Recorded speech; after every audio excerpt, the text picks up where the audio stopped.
Okay, so I wanted to give you an idea of what a plant-based kitchen looks like. Starting in the fridge, we have lots of fresh stuff. So there's corn, limes and lemons, leafies. I have some cilantro and some parsley. We also have fresh greens that'd be like a spinach mix, collards, Napa cabbage, romaine, bok choy, some broccoli slaw. Also with the fresh, we have lots of berries, raz, blue, and straw. We have grapes. I'm also going to have lots of condiments, always keeping it interesting with ketchup, mustard. These are like pepperoncini, salsa. We have a bouillon base to make instant broth.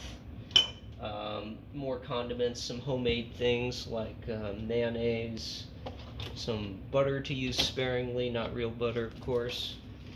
There's stir-fry things like green curry, coconut, General Tso's, soy sauce, chili sauce, different kinds of hot sauces, barbecue sauce. Tahini's a good topping. Vegan Worcestershire sauce, however the fuck you say that. Lots of vinegars: rice vinegar, red wine vinegar, balsamic vinegar, white wine vinegar, maple vinegar, white balsamic vinegar, some vinaigrette. I'm also going to have a couple of juices. So there's apple juice. Back here I have beet juice. I tend not to drink the juices so much, but I'll use them in things, maybe a smoothie or something baked. Soy and almond milk here. Another homemade condiment is like a vegan Parmesan.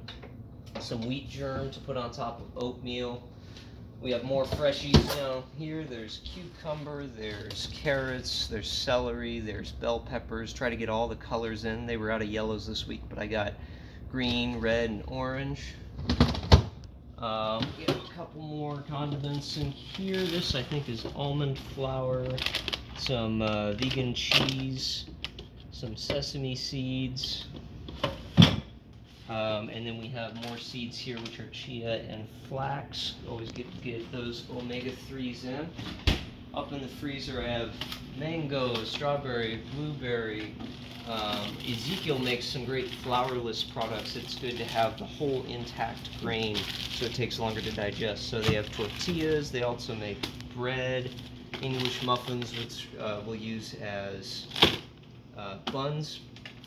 I've got some pumpkin in here, lots of vegetables. There's mushrooms, snow peas, cauliflower, peas, lima beans, mukamame, that's shelled edamame, corn, as if we didn't have enough in the fridge, spinach, green beans. Then coming along over to the room temp stuff, we have different kinds of onions. There's red onions, yellow onions, and shallots. Got a whole basket of fruit, basically. Actually, some basil here. Tomatoes, oranges, avocado, kiwi, pears. So many bananas. Cantaloupe, potatoes, and sweet potatoes. In the cupboard here, we have different grains. So there's oats. I have some steel cut back there. Some granola. Dried fruit is good, so I have some dates and some raisins. Lots and lots of nuts and seeds. There's pumpkins, sunflower, walnuts, hemp hearts, pecans, almonds, cashews. We have peanuts too. Some toppings like croutons, coconut flakes. Some baking ingredients. So I've got wheat berries to make my own flour. Store-bought's okay. I try to take it easy on the flour anyway. These are quinoa flakes, good for baking. Some yeast, of course, a little bit of cake flour, some peanut butter, vegan chocolate chips, no sugar added. Those are sweetened with stevia. Almond flour back here, date sugar, arrowroot flour, potato starch, some of your usual suspects like baking soda, baking powder. There's tapioca. Agar-agar is great to make something gelatinous using seaweed. Coconut powder, sunflower lecithin there. There's another emulsifier. We've got salsa here. We have tomatoes. There's a can of soup on hand, some bean sprouts, things used sparingly with saturated fat like coconut, but really good in something like curry. I have green chilies, there's pineapple, more corn. Never get enough corn. Some more baking ingredients down here. You have like cornstarch. This is, I believe, coconut sugar. Some more flour, cornmeal, not the same as cornstarch. Some cane sugar, egg replacer in case I really get lazy and don't want to use flax, but flax works great. Psyllium husk is something that also kind of works like an egg replacer. Some different extracts like orange and lemon, brown sugar as well. Yeah, we have too much sugar in this now. We never use it. Chickpea flour is back there. I also have some vegan Jello and more of the calorie dense stuff here. So we have the grains. I've got quinoa, buckwheat.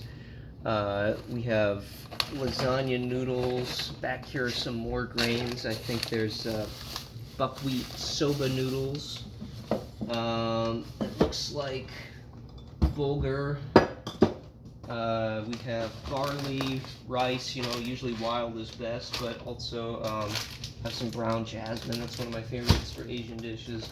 Whole wheat pasta, lentil pasta, red rice pasta, brown rice pasta, couscous, some breadcrumbs, lots of beans. So I mean everything from like yellow split peas, there's mung beans, red and green lentils, there's black beans, garbanzo beans, pinto beans. This is a soy product, TVP, comes out a lot like ground beef when you prepare it. Jackfruit is going to be like pulled pork type consistency. Some more dry beans stuck back in there too, and then loads of spices. So this is anything that I'll use commonly is here, and then I have a separate drawer with more stuff. And then over here too we have a couple of occasionally used things. I try to take it pretty easy on the oils, but I do keep a couple on hand for certain dishes. Sometimes that's the difference between hash browns and ash browns, as we've discovered. There's avocado, there's extra virgin olive oil, there's sesame oil. Those are big ones. Coconut oil down there. Marmite gives a nice irony taste, kind of like molasses, which is up there somewhere too. Some liquid aminos if I don't feel like using soy sauce. Some maple syrup. This is some more stir-fry stuff. It's turmeric, ginger. Mustard, of course, is always on hand. Salt and pepper, and garlic, as you can tell, is a staple in this house. Nutritional yeast to give a nutty, cheesy flavor. Some iodized salts. We've got a couple of spices here, so tahini, we have Tabasco, green chili sauce. This one's like a soy sauce slash hot sauce, is really nice. And some kelp for more iodine. This is apple cider vinegar that I like to spray onto the popcorn, which is tucked away somewhere. And then a couple more extracts that I commonly use are vanilla and almond. And a little pestle and mortar here to grind anything up if I would like. So that kind of gives you an overview of what I'll buy and eat in a week.